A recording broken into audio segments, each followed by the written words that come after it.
Prophet ﷺ said that when the believer is placed into their grave and they hear the final footsteps of their family leaving, the punishment comes. And as the punishment comes from above, your prayer stands up and it puts its hand up and says, "Ma qibali madkhal." You will not pass through me. So the prayer guards your head. And then the punishment comes to you from your right side. And the Prophet ﷺ said, your siyam, your fasting rises and stands guard and says, "Ma qibali madkhal." You will not pass through me. And then to his left, his zakah stands and says, "Ma qibali madkhal." You will not pass through me. And then at his feet, his sadaqah and sila, his goodness towards his family and then his community, his voluntary charity, his truthfulness, his honesty, all of those things stand guard at the bottom and say, "Ma qibali madkhal." You will not pass through me. And then it's said to him, "Sit up." And he sits up.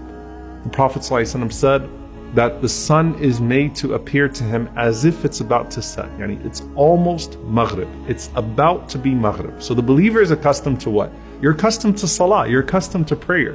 And if you wake up at an odd time, sort of disoriented, the first thing you worry about is, did I miss my prayer?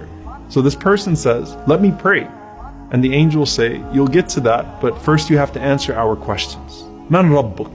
Who is your Lord? Ma dinuk? What is your religion? Man Nabiyuk? Who is your prophet?"